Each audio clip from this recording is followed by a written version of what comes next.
Hello, you're listening to the Dragon Scourge. This is Part 19, Chapter 17, Velvet Wings and Steel Claws. When the Clove awoke, he felt as if he had been torn limb from limb and beaten to a pulp. Something very strange had happened, though he didn't know what. All he knew was his entire body was racked in pain. He groaned wretchedly, but before he could fully gain his senses, the silhouette of the dragon's long neck and massive wings hovered over him. Clove yelped, but before he could get up, a large scaled hand with razor-sharp claws pressed down on his neck. Helpless and terrified, the Clove lay still on the floor, gasping in pain and panic as he felt the warmth of the dragon's breath on his face. "Hush, you're fine," resonated a familiar voice from above him. The Clove tried to get up. The scaly body pressed down on him, and sharp claws dug into his shoulder. "You're hurting me," he protested. Lohita laughed a deep, throaty laugh. "Your scales are still soft, but they'll harden in time." The Clove's yellow eyes went wide in panic. "What?" he exclaimed, but the second he tried to wriggle away, the dragoness growled in his ear and dug her claws deeper into his sides to keep him down on the floor. "Be still," she snapped. The Clove let out another yelp and hissed in pain, but Lohita kept him pinned to the floor and didn't loosen her grip until he quit squirming and whimpered silently on the ground. The dragoness craned her long, slender neck up and nuzzled his smooth, scaly cheek with her snout. "Shh, shh," she cooed softly. "I don't want to tear your lovely new wings." The Clove hissed sourly and tried to swivel his head around. "Get off!" he growled, while lashing his new tail across Lohita's underbelly. The dragoness bared her long, jagged teeth. "That hurt," she snarled. "Don't eat me," the Clove whimpered, but Lohita quickly captured his tail with her own, and then looked down at the terrified dragon and thrummed happily. She teased him and playfully nipped at his throat. "You're too cute to eat," she laughed. "Ah! Turn me back," the Clove protested, but Lohita only gave him a moist, sloppy lick on the face and playfully jabbed a claw into his soft scales. "But you're so handsome," she purred as she snuggled up to his long, sleek, smooth, muscular frame. The Clove had no idea what to do. Everything felt so alien. Nothing made any sense at all. "I helped you," he continued to protest. Lohita only laughed. "I thank you for that," she purred affectionately and gave him another wet kiss with her long blue tongue. "Don't lick me," the Clove growled. Suddenly he felt the sharp prick of her serrated teeth bearing down on the back of his neck, and he yelped. "Oh, hush. I didn't even hurt you," she scolded. She nipped him once more, harder this time, not enough to break his scales, but hard enough for the Clove to know what was play and what wasn't. "You're biting me," the Clove growled. "If you don't quit squirming, I will bite you," she warned. "Now, tuck in your wings so that I may bind them," she instructed. The Clove shook his head. "I don't have wings. I am not a dragon," he exclaimed, but before he could start flailing about, she clapped her silver-plated claws over his snout and turned his head around so that he could see himself sprawled out on the floor. and his two massive black velvet wings. "Tuck in your wings," she repeated sternly.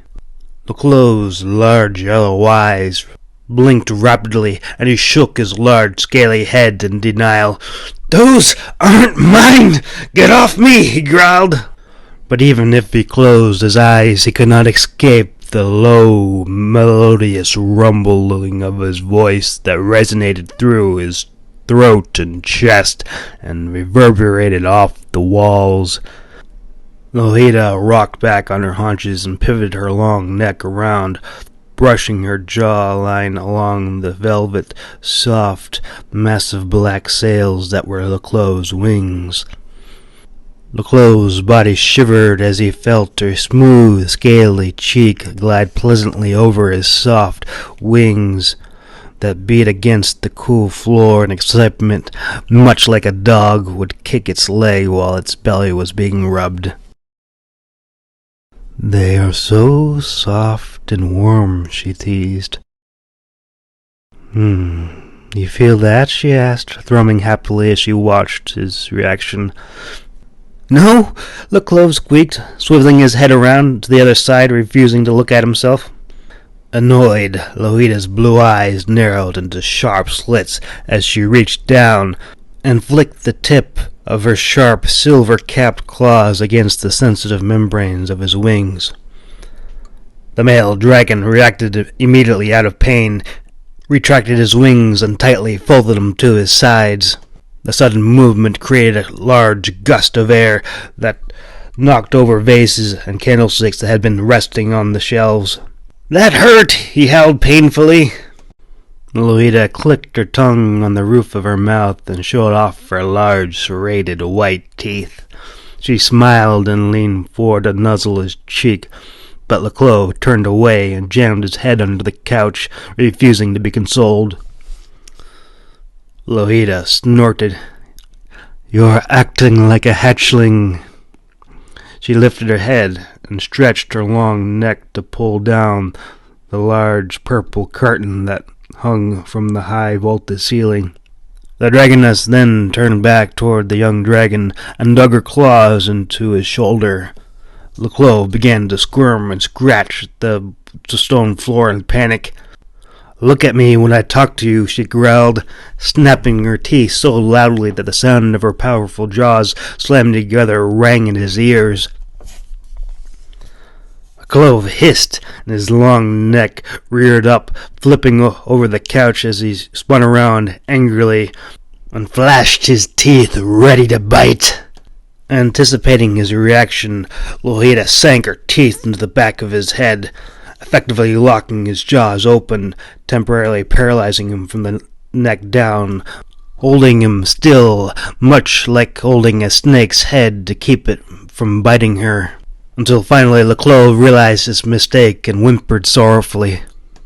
Lolita's sharp blue eyes narrowed and glared down at him as she took the purple curtain into her claws and gently began binding his folded black wings together. Despite his immense discomfort, LeClos couldn't help but be amazed at how graceful and gentle she was as she tied his wings together, or at least when she wanted to be. When she released him, LeClos let out a gasp and nervously lowered his head onto the floor, and his large yellow eyes rolled up toward the dragoness, gazing up at her like a frightened puppy. Lolita gave him a hard glare. "If you ever try to bite me again, I will rip your throat out," she growled. LeClos let out a resentful hiss, when suddenly, boom! She smote him hard on the top of the large nostrils with the blunt ends of her claws, sending a horrible burning sensation into his sinuses that filled his eyes with tears. "Don't get ugly," she growled. Without another word, she pounced on the top of his neck and pinned his head down with her hind legs, while simultaneously clamping his jaws shut with her front paws. The Clove naturally attempted to resist, but the dragoness only laughed at him as she held his mouth shut with only 2 silver talons, just to show him that it was useless to struggle. The Clove growled angrily, but he could not open his jaws. Lohita took a small piece of string and wrapped it around his snout before releasing him.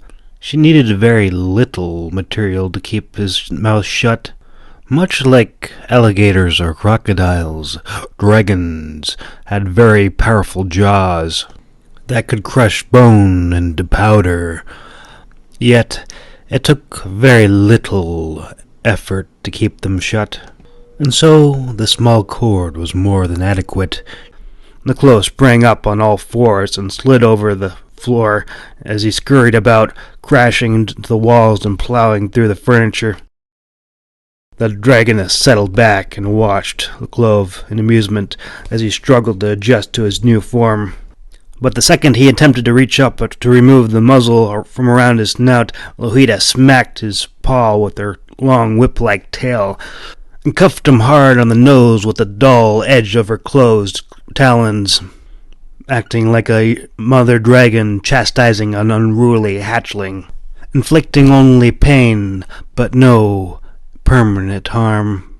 If she wished to do that, she was more than capable. "I will take it off when you're ready to stop acting like a hatchling," she scolded him. "You can stop sniveling. It's not that bad." Although the Clove was nearly the same size as she was, he felt as if she towered over him. As she came near, he attempted to dart away, but his hind legs were yanked out from underneath him by her long tail. Lohita glared at the Clove angrily as she dragged him over to her side and nipped at his neck, pinching his scales with her teeth, and then nudged him with her head and showed him toward the large doorway. "Outside," she commanded, and flicked his back haunches with her long tail to get him moving towards the door. Once the Clove caught sight of the double doors, he took off at a run, thinking that the young dragon would have difficulty opening the doors with his claws. Lohita did not bother to give chase, but when she heard the sound of the splintering wood, she knew that she was wrong. The door crashed down outside on the steps, and the 2 guards standing there on watch jumped back in panic. They whirled around to see the young dragon hissing and snorting fiercely. While the Clove was a mere fraction to the size of an ancient dragon like Enthrallin, that easily outgrew the size of most single-story houses, the Clove commanded the space and prowess of a wild stallion and was no less dangerous than a raging bull with claws and teeth the size of knives. "Dragon!" the guard shouted in alarm. In pure panic, the Clove instinctively lashed his long tail out at the guard's spears and reared back and ran into the other direction.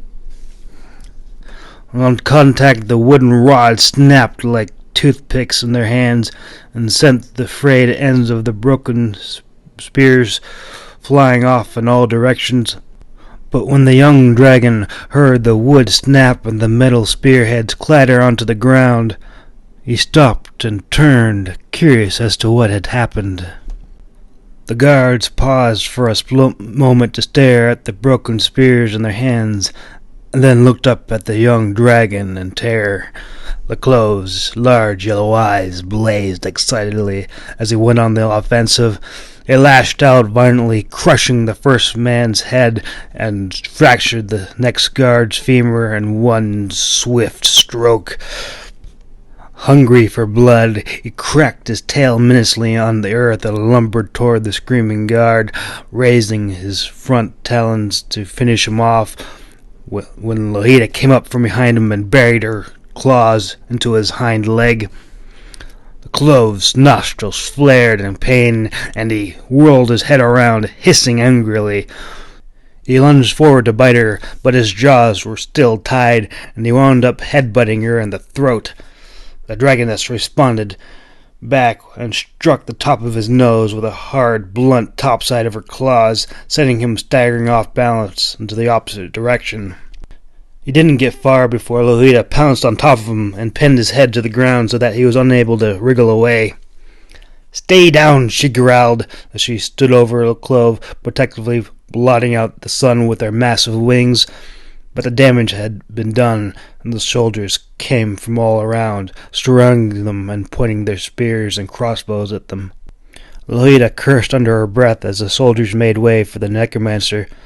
"My dear, you are truly impressive," Alderneth acknowledged, then glanced down at the dead guard. "Would you care to explain why 2 of my men are dead?" he asked, stepping forward to inspect the guard's crushed helmet. Lolita let out an agitated growl. "It won't happen again, will it, Leclove?" she snapped, glaring down at the young dragon, but failing to see the broken spear coiled up tightly in his dexterous tail. Leclove's eyes were locked on the necromancer, fiercely studying every move. Alderneth glanced down at the muzzled young dragon. The necromancer stepped forward curiously and then laughed. "My dear, you have outdone yourself," he began, but before he could finish his sentence, a black blur flew through the air, followed by the glint of steel flashing in the sunlight. The clove had used his tail like a scorpion and sank the spear into his chest, piercing Alderneth's heart. Alderneth staggered backwards, gasping and spitting up blood, as his long, bony fingers frantically reached up to grasp the broken staff sticking out from his chest, but it was too late.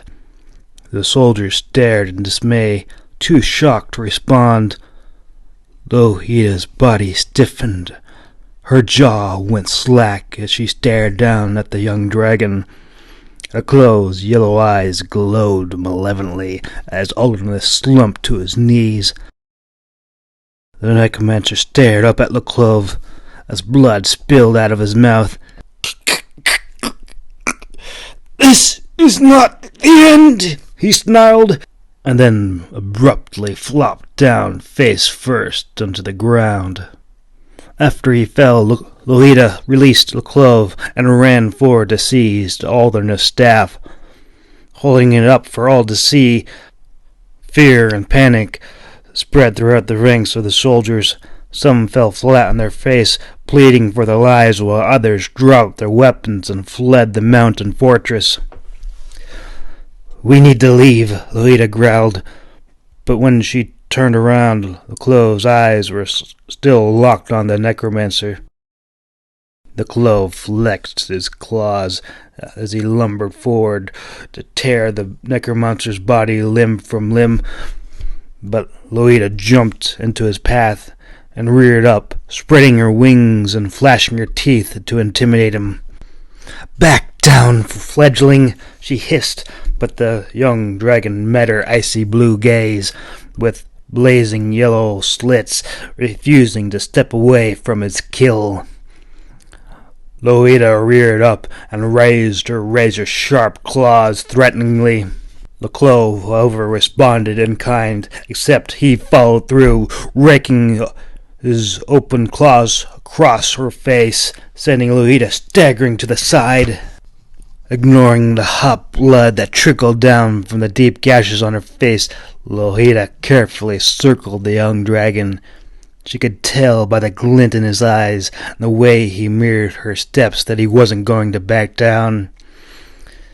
"You really think you can challenge me, don't you?" she snarled. Leclove defiantly reached up and pulled the cord away from his jaws. He flashed his teeth at her and growled, "I killed your wizard. Why should I fear you?"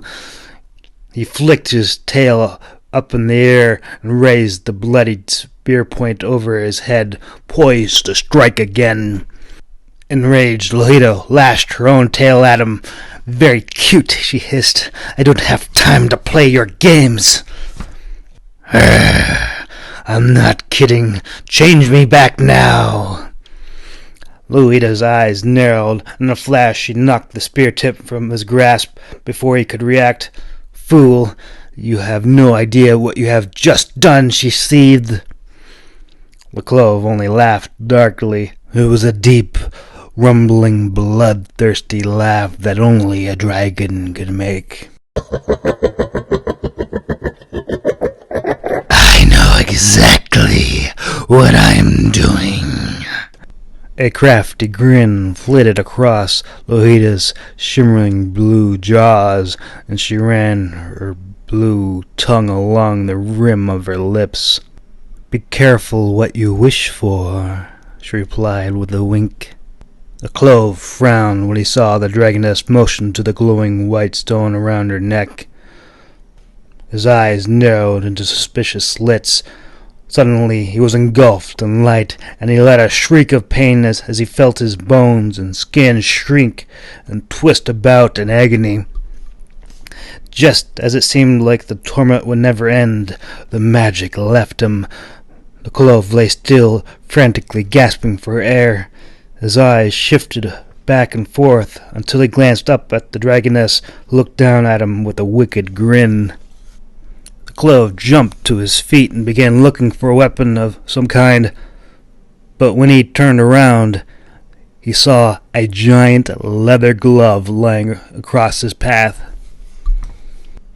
The Clove froze and looked at the doorway, where there was a giant structure of stone bricks, each one bigger than he was. In panic, he looked at his feet and saw 2 furry paws. He blinked and then reached up to feel his furry face. It was then his elbow brushed against his bushy tail, and it suddenly dawned on him that he had been turned into a squirrel. He whirled around and glared at Lohita.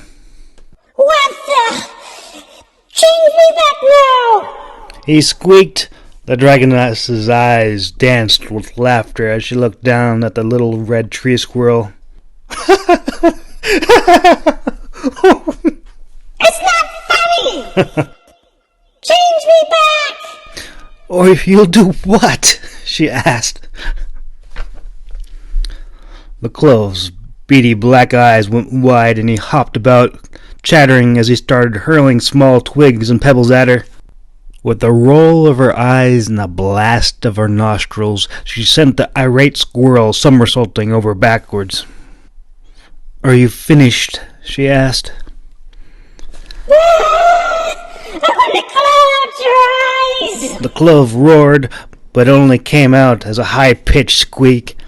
He sprang up onto all fours and charged headlong at the dragoness, but just as he leapt in the air, her massive jaws opened, and he found himself staring into rows of glistening, serrated white teeth. He shrieked in terror as he landed on her moist blue tongue, but before he could get away, her large jaws slammed shut, sealing him up in utter darkness. Lohita smirked as she felt the squirrel frantically banging inside her mouth, albeit she could not celebrate her victory for long, for time was of the essence. Ignoring the squirrel, she leapt in the air and took off into the sky.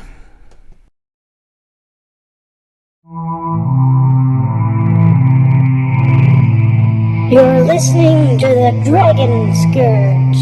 Up next, Chapter 18, Death Comes Calling.